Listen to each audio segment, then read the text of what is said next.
sense of the word. I'm not an emotional impression. Is that your impression? No. Mike Wallace, Айн Рэнд, 225 dash bar. I've practiced this all my life.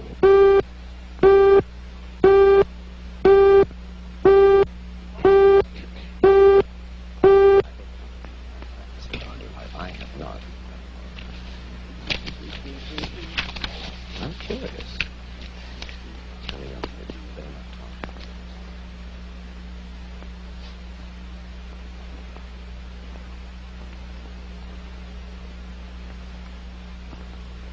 This is Mike Wallace with another television portrait from our gallery of colorful people. Throughout the United States, small pockets of intellectuals have become involved in a new and unusual philosophy which would seem to strike at the very roots of our society. The fountainhead of this philosophy is a novelist, Ayn Rand, whose two major works, The Fountainhead and Atlas Shrugged, have been bestsellers. We'll try to find out more about her revolutionary creed and about Miss Rand herself in just a moment. And now to our story. Down through history, various political and philosophical movements have sprung up, but most of them have died. Some, however, like democracy or communism, take hold and affect the entire world. Here in the United States, perhaps the most challenging and unusual new philosophy has been forged by a novelist, Ayn Rand. Miss Rand's point of view is still comparatively unknown in America, but if it ever did take hold, it would revolutionize our lives. And Ayn, to begin with, I wonder if I can ask you to capsulize, I know this is difficult, can I ask you to capsulize your philosophy? What is Randism? First of all, I do not call it Randism, and I don't like that name. I call it objectivism. All right. Meaning a philosophy based on objective reality. Now let me explain it as briefly as I can. First, my philosophy is based on the concept that reality exists as an objective absolute, that man's mind, reason, is his means of perceiving it, and that man needs a rational morality. I am primarily the creator of a new code of morality which has so far been believed impossible, namely a morality not based on faith. Not on faith, not on arbitrary whim, not on emotion, not on arbitrary edict, mystical or social, but on reason, a morality which can be proved by means of logic, which can be demonstrated to be true and necessary. All right, all right. Now, may I define what my morality is? All right. Because this is merely an introduction. My morality is based on man's life as a standard of value. And since man's mind is his basic means of survival, I hold that if man wants to live on earth and to live as a human being, he has to hold reason as an absolute, by which I mean that he has to hold reason as his only guide to action, and that he must live by the independent judgment of his own mind, that his highest moral purpose is the achievement of his own happiness, and that he must not force other people nor accept their right to force him, that each man must live as an end in himself and follow his own rational self-interest. May I interrupt now? You may. Because you put this philosophy to work in your novel Atlas Shrugged. That's right. You demonstrate it in human terms in your novel Atlas Shrugged. And let me start by quoting from a review of this novel Atlas Shrugged that appeared in Newsweek. It said that you are out to destroy almost every edifice in the contemporary American way of life, our Judeo-Christian religion, our modified government-regulated capitalism, our rule by the majority will. Other reviews have said that you scorn churches and the concept of God. Are these accurate criticisms? Yes. I agree with the facts, but not the estimate of this criticism. Namely, if I am challenging the base of all these institutions, I'm challenging the moral code of altruism, the precept that man's moral duty is to live for others, that man must sacrifice himself to others, which is the present-day morality. What do you mean by sacrifice himself for others? This now we're getting to the point. One moment. Since I'm challenging the base, I necessarily would challenge the institutions you named, which are a result of that morality. All right. And now what is self-sacrifice? Yes, what is self-sacrifice? You say that you do not like the altruism by which we live. You like a certain kind of Ayn Randist selfishness. I would say that I don't like is too weak a word. I consider it evil. And self-sacrifice is the precept that man needs to serve others in order to justify his existence, that his moral duty is to serve others. That is what most people believe today. Well, yes, we're taught to feel concerned for our fellow man, to feel responsible for his welfare, to feel that we are, as religious people might put it, children under God and responsible one for the other. Now, why do you rebel? What's wrong with this philosophy? But that is what, in fact, makes man a sacrificial animal. That man must work for others, concern himself with others, or be responsible for them. That is the role of a sacrificial object. I say that man is entitled to his own happiness and that he must achieve it himself, but that he cannot demand that others give up their lives to make him happy. And nor should he wish to sacrifice himself for the happiness of others. I hold that man should have self-esteem. And cannot man have self-esteem if he loves his fellow man? What's wrong with loving your fellow man? Christ, every important moral leader in man's history, has taught us that we should love one another. Why, then, is this kind of love, in your mind, immoral? It is immoral if it is a love placed above oneself. It is more than immoral, it's impossible. Because when you are asked to love everybody indiscriminately, that is, to love people without any standard, to love them regardless of the fact of whether they have any value or virtue, you are asked to love nobody. But in a sense, in your book, you talk about love as if it were a business deal of some kind. Isn't the essence of love that it is above self-interest? Well, let me make it concrete for you. What would it mean to have love above self-interest? It would mean, for instance, that a husband would tell his wife, if he were moral, according to the conventional morality, that I am marrying you just for your own sake. I have no personal interest in it, but I am so unselfish that I am marrying you only for your own good. Well, should husbands and wives would tally any woman up? like that? Should husbands and wives, Ayn, tally up at the end of the day and say, well, now, wait a minute. I love her if she's done enough for me today, or she loves me if I have properly performed my functions? No, you misunderstood me. That is not how love should be treated. I agree with you that it should be treated like a business deal, but every business has to have its own terms and its own kind of currency. And in love, the currency is virtue. You love people not for what you do for them or what they do for you. You love them for the values, the virtues which they have achieved in their own character. You don't love causelessly. You don't love everybody indiscriminately. You love only those who deserve it. And then if a man is weak or a woman is weak, then he is beyond love? He certainly does not deserve it. He certainly is beyond. He can always correct it. Man has free will. If a man wants love, he should correct his weaknesses or his flaws, and he may deserve it. But he cannot expect the unearned, neither in love nor in money, but neither in matter nor spirit. You have lived in our world, and you recognize the fallibility of human beings. There are very few of us, then, in this world, by your standards, who are worthy of love. Unfortunately, yes, very few. But it is open to everybody to make themselves worthy of it, and that is all that my morality offers them. If they will a way to make themselves worthy of love, although that's not the primary motive. Let's move ahead. How does your philosophy translate itself into the world of politics? Now, one of the principal achievements of this country in the past 20 years particularly, I think most people agree, is the gradual growth of social protective legislation based on the principle that we are our brother's keepers.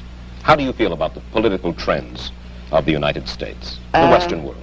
The way everybody feels, except more consciously. I feel that it is terrible, that you see destruction all around you, and that you are moving toward disaster until and unless all those welfare state conceptions have been reversed and rejected. It is precisely these trends which are bringing the world to disaster, because we are now moving towards complete collectivism or socialism, a system under which everybody is enslaved to everybody. And we are moving that way only because of our altruist morality. Yes, but you say everybody is enslaved to everybody, yet this came about democratically, Ayn. Free people in a free country voted for this kind of government, wanted this kind of legislation. Do you object to the democratic process? I object to the idea that people have the right to vote on everything. The traditional American system was a system based on the idea that majority will prevailed only in public or political affairs, and that it was limited by inalienable individual rights. Therefore, I do not believe that a majority can vote a man's life or property or freedom away from him. Therefore, I do not believe that if a majority votes on any issue, that this makes the issue right. It doesn't. All right. Then how do we arrive at action? How should we arrive at action? By voluntary consent, voluntary cooperation of free men, unforced. And how do our leaders arrive? How do we arrive at our leadership? Who elects? Who appoints? The whole people elects. There is nothing wrong with the democratic process in politics. We arrive at it the way we arrived by the American Constitution as it used to be. By the constitutional process as we had it, people elect officials, but the powers of those officials, the powers of government are strictly limited. They will have no right to initiate force or compulsion against any citizen except a criminal.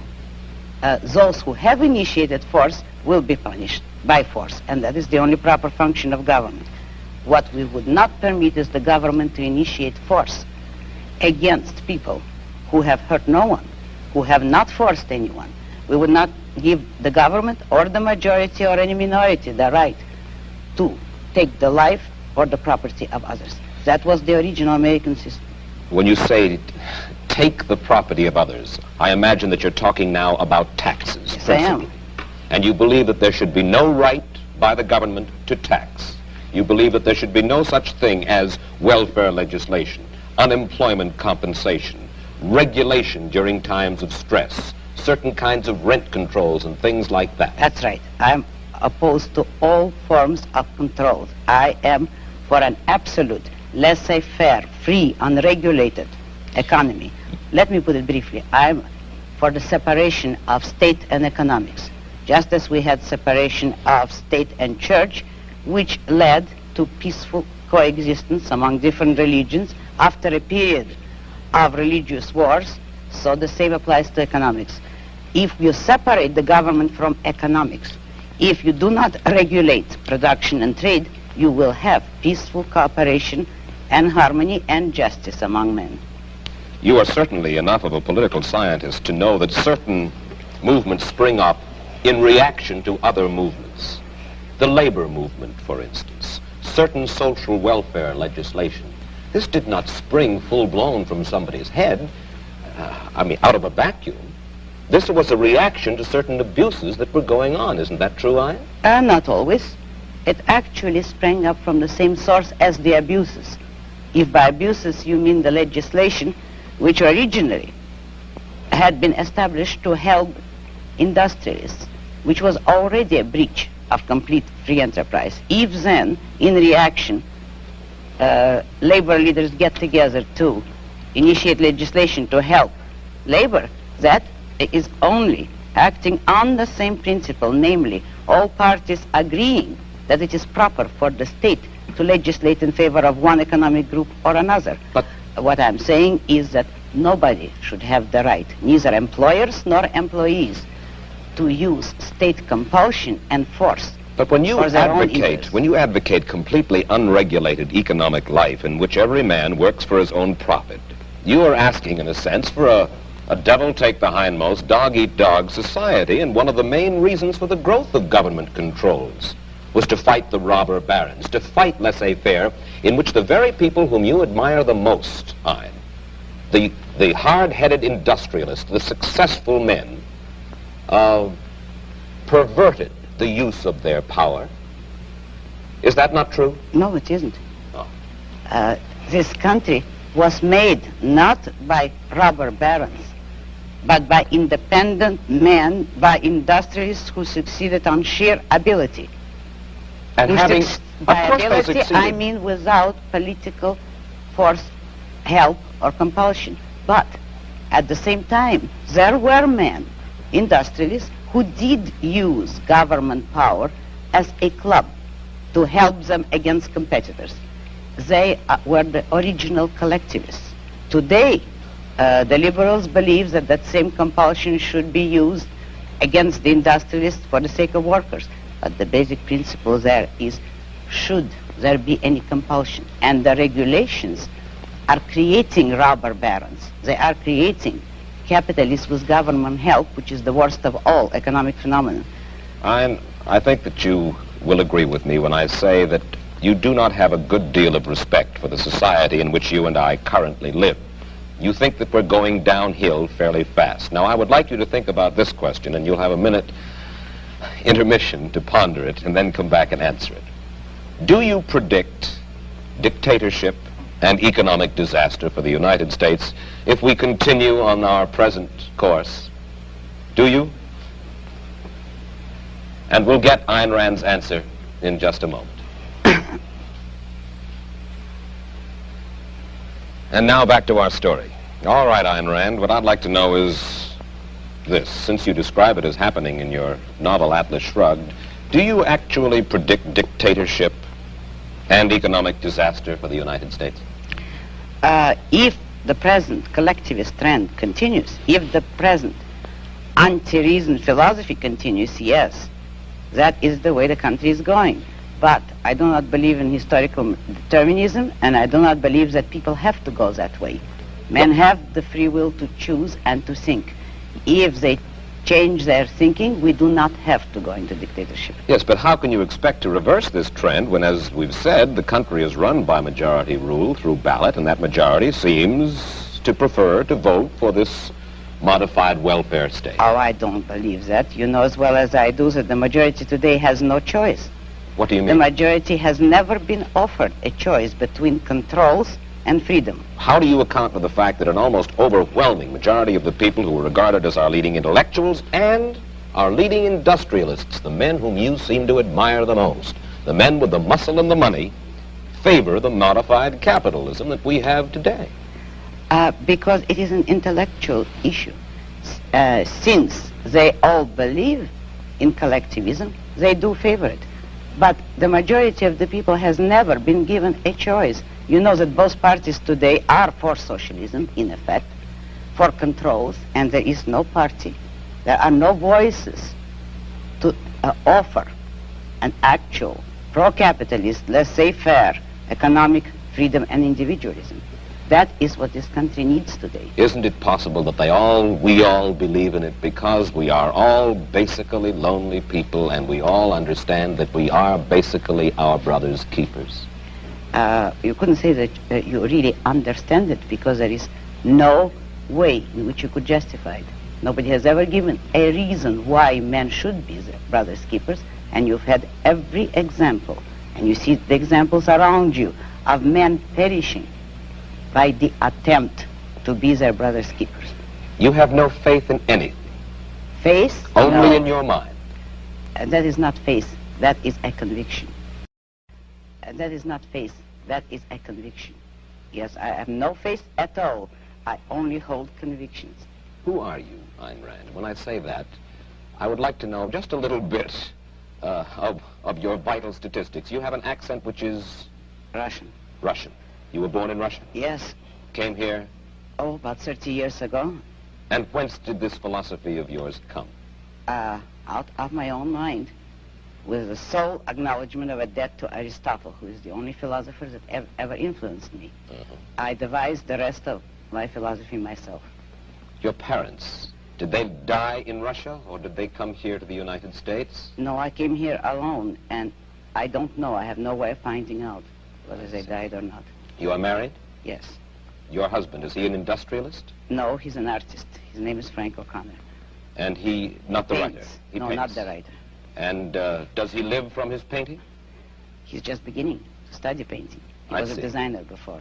Is he supported in his efforts by the state? Most certainly not. He's supported by you for the time being? No, by his own work, actually, in the past. Well, I know. By me, if necessary, but that isn't quite necessary. And there is no contradiction here, in that you help him. No, because you see, I am in love with him selfishly. It is to my own interest to help him if he ever needed it. I would not call that a sacrifice because I take selfish pleasure in it. Let me put one specific case to you. Suppose under your system of self-sufficiency, one single corporation were to get a stranglehold on a vital product or a raw material, uranium, for instance, which might be vital for the national defense, and then would refuse to sell it to the government. Then what? Under a free system, no one could acquire a monopoly on anything. If you look at economics and economic history, you will discover that all monopolies have been established with government help, with the help of franchises, subsidies, or any kind of government privileges. In free competition, no one could corner the market on a needed product. Let's say there is a deposit. History will support me. There is a deposit of uranium in Nevada. It's the only one in the United States, and that's our only access to that. And for self-defense, we need this. Whereas, let's say, in the Soviet Union, the state is able to command that. And a kind of a strange man of strange beliefs got hold of this uranium and said, I will not sell this uranium to my government. He should not be able to be forced by the government, according to your philosophy, to sell that uranium. But you realize that you are setting up an impossible fantasy. That is, if you're talking of any natural resource that is vitally needed, it could not become vitally needed if it were that scarce. Not scarce to the point where one man could control all of it. So long as, I'm using your example, if a natural resource exists in more than one place in the world, no one man is going to control it. All right, let's take another. How do we build roads, sanitation facilities, hospitals, schools? If the government is not permitted to force, if you will, by vote, taxation, use your word, we have to depend upon the trickle-down theory, upon the noblesse oblige, the largesse. I will answer you by asking you a question. Who pays for all those things? All of us pay for these things. When you admit that you want to take money by force from someone and ask me how are we going to build hospitals or roads, you admit that someone is producing the money, the wealth, that will make those roads possible. Now you have no right to tell the man who produced the wealth in what way you want him to spend it.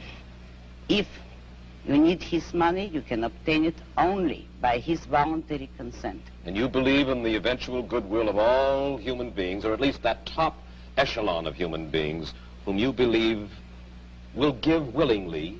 No goodwill is necessary, only self-interest. I believe in private roads, private post offices, private schools. When industry breaks down momentarily, and there is unemployment, mass unemployment, we should not be permitted to get unemployment insurance. Social security we do not need. Will depend upon the self-interest of these enlightened industrialists whom you so admire to take care of things when the economy needs a little lubrication and there are millions of people out of work. Study economics. A free economy will not break down. All depressions are caused by government interference.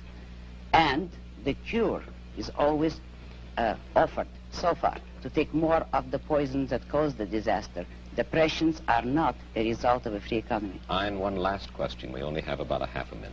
How many Randists, you don't like the word, I beg your pardon. Objectivists. How many objectivists would you say there are in the United States? It's hard to estimate, but I can tell you some figures. My best intellectual, Nathaniel Brandon, a young psychologist, is giving a series of lectures on my philosophy in New York. He has received 600 letters of inquiry within the month of January. He's giving these lectures, and the attendance is growing in geometrical proportion. Ayn, I'm sure that you have stimulated a good many people, more people than already have, to read your book, Atlas Shrugged, and The Fountainhead. And I'm equally sure they will be stimulated for the reading, indeed, if they do not agree. Thank you. Thank you very much. I'll be back in a moment with my personal footnote to the story of Ayn Rand. As we said at the outset, if Ayn Rand's ideas were ever to take hold, they would revolutionize the world. And to those who would reject her philosophy, Miss Rand hurls this challenge. She has said, for the past 2,000 years, the world has been dominated by other philosophies. Look around you. Consider the results. We thank Ayn Rand for adding her portrait to our gallery, one of the people other people are interested in. Mike Wallace, goodbye.